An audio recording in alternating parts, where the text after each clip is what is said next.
Coucou les filles, donc je reviens vers vous pour une vidéo, alors excusez-moi 2 minutes, mon fil me gêne. Je reviens vers vous pour faire une vidéo sur l'application du gesso, une personne me l'a demandé, donc je ne suis pas une experte, attention, hein, je vais vous montrer comment moi je l'installe, c'est pas compliqué du tout. Alors je le fais soit, alors je vais vous montrer ce que j'utilise déjà comme matériel. Soit je prends des pinceaux de ce style-là. Alors on a le gros pinceau qui est très facile parce qu'on peut l'appliquer sur la surface de la feuille. C'est bien pratique quand on a des grands fonds en fait. Bon là quand on a des petites zones comme ça c'est un peu plus compliqué. On a cette dimension-là et on a celui-là. Donc celui-là est quand même beaucoup plus adapté pour l'installation. Je peux aussi également utiliser ceci. C'est des petits pinceaux bien pratiques. Ça va bien dans les petits coins. Hein, parce que si je ne vais pas en mettre sur le dessin, je contourne uniquement. C'est ce que je vais faire là actuellement. Je vais faire uniquement le tour du dessin et l'intérieur. Comme après je vais aquareller tout ça. Donc c'est parti, je vous montre. Donc celui-là, je ne vais pas l'utiliser parce qu'il est trop gros. Et celui-là, c'est pareil. Donc j'utilise mon gesso qui est du transparent. Voilà, gesso transparent. J'ai aussi du gesso blanc. Donc ça peut recouvrir également toutes les lignes noires que vous voyez. Si vous en voulez pas, vous pouvez le passer sur la surface. Mais ça, je le fais, mais je ne suis pas la seule à le faire. Il y a eu aussi Steffi Sweet Color qui le fait également, et c'est grâce à elle que je fais ça. Hein. Sans elle, j'aurais jamais découvert le gesso au passage. Hein.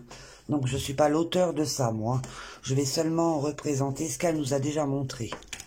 Donc moi, je vais seulement montrer comment moi je l'applique. Après, chaque personne fait comme il le souhaite. Hein. Donc voilà, c'est parti. Alors on prend tout simplement du gesso dans sa boîte.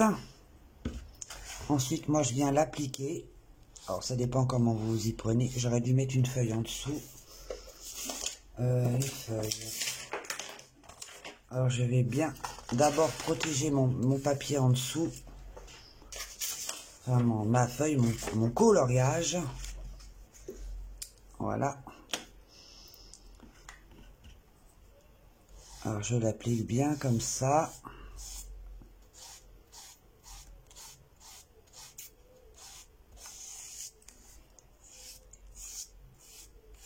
Et là je vais y aller jusqu'à temps que mon gesso sèche. Je vais sans arrêt aller dans tous les sens pour pas qu'il y ait de traits. Mais voyez, mon pinceau il a un problème, il est très rêche, donc je vais utiliser ceci. Donc vous tirez votre gesso jusqu'à temps qu'il sèche, sinon après ça va faire comme des traits.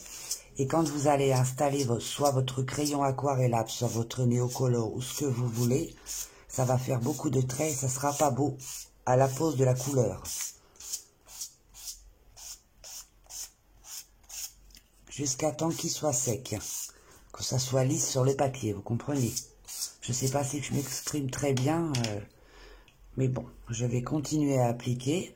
Donc, moi, j'en installe une couche ou 2 couches, ça dépend de ce que je veux obtenir. Hein. J'espère que vous voyez bien. Oh oui, c'est bon. Alors, je prends l'autre pinceau comme j'ai fait tout à l'heure. Donc, on applique correctement. Voilà. Et ça jusqu'à temps que le gesso, j'arrive pas à dire ce truc, sèche bien. Et que ça soit bien lisse. Surtout, allez quand même assez vite, pas non plus trop vite, mais bon, de façon à ce que le gesso, parce que le gesso, ça sèche très vite. Hein. Et après, ça fait des traits et c'est vraiment pas beau à l'utilisation.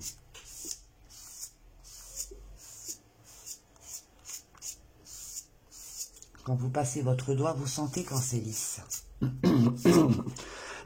Excusez-moi, j'ai un chat dans la gorge. Je n'ai pas de chat, je n'ai qu'un chien pourtant. La blague à 2 balles était pas rigolote celle-ci. Non. Même ma fille le dit, elle était pas rigolote. Mais bon, bref, passons à autre chose. Alors, on continue. Bon, si ça touche le coloriage, c'est pas non plus dramatique, hein, du moment que vous tirez bien votre gesso correctement. Et tout ira parfaitement bien. Il faut surtout bien le tirer. Excusez-moi, je me mets devant. Et vous tirez, vous tirez, vous tirez bien.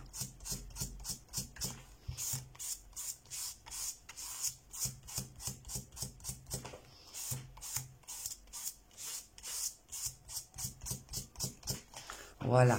Normalement, il n'y a pas de trait. Voilà. Je vais encore en appliquer une petite touche. Et surtout, excusez-moi, pensez à bien laver votre pinceau après l'application du gesso parce que ça durcit le pinceau et j'en ai fait malheureusement les frais parce que je n'ai pas tout de suite nettoyé mon pinceau.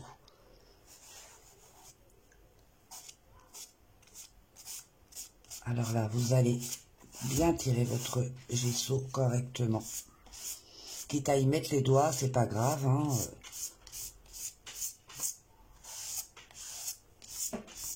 Enfin, moi, je applique ça comme ça. Après, chacun sa méthode. Hein. Donc, ce gesso, c'est très bien pour protéger sa page, en fait, vu que vous allez aquareller. Ça protège bien le dessin en dessous. Et c'est vraiment très, très bien pratique. Et en plus de ça, on obtient des choses qu'on n'obtiendrait pas sans le gesso. C'est ça qui est bien. Le gesso est bien pratique. On peut travailler l'aquarelle autant qu'on le souhaite. Et ça, moi, j'apprécie énormément. Parce que souvent, le papier absorbe énormément l'eau. Et après, on ne peut plus rien faire. Qu'avec le gesso, on peut travailler autant qu'on le souhaite. Alors, vous voyez comment je l'applique. Hein. Je tire bien la matière. Oups. Pour bien que ça soit lisse.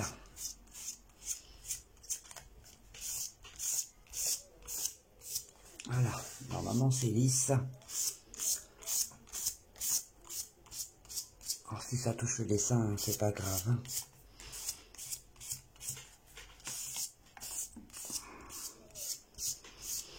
Voilà.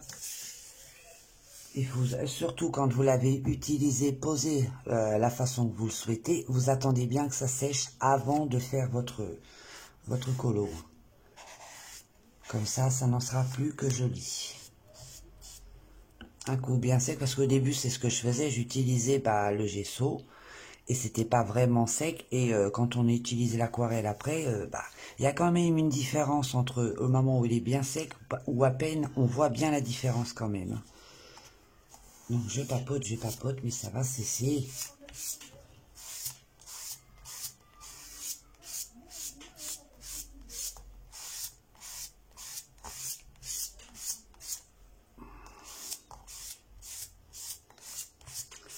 Voilà, on tire bien jusqu'à temps que ça soit sec. Et un coup que c'est fait, vous passez votre doigt, vous allez sentir que c'est lisse. Il n'y a aucun... Voilà, là c'est parfaitement lisse. Vous pouvez ensuite appliquer l'aquarelle, bien sûr, en attendant que ça soit bien sec. Surtout, pensez bien à nettoyer vos pinceaux parce qu'ils vont durcir avec le gesso. C'est obligé. Je vais vous montrer la matière. Oh, puis j'en mets partout. Oh là là. Voilà. Je vous montre l'intérieur. Voilà. Si vous ne le rincez pas immédiatement, votre pinceau est mort. Ensuite, vous avez aussi du gesso blanc, si vous voulez en mettre. Hein. Donc moi, celui-là, je crois que je l'ai trouvé à Action. Donc ça recouvre bien tout le coloriage. Enfin, ça le recouvre bien, mais on voit quand même votre dessin. Mais les traits noirs sont beaucoup moins prononcés. Voilà ce que je voulais dire. Sur l'application du gesso. J'espère que cette vidéo vous aura plu. Moi, je vous envoie plein de bisous. Bye, bye, bye, bye. Et j'espère que vous pourrez appliquer ceci et vous m'en direz des nouvelles. Dites-moi en commentaire si après vous avez appliqué ceci et si ça a été bien pour vous ou pas. Merci. Allez, bisous, bisous et bye, bye. Bon week-end.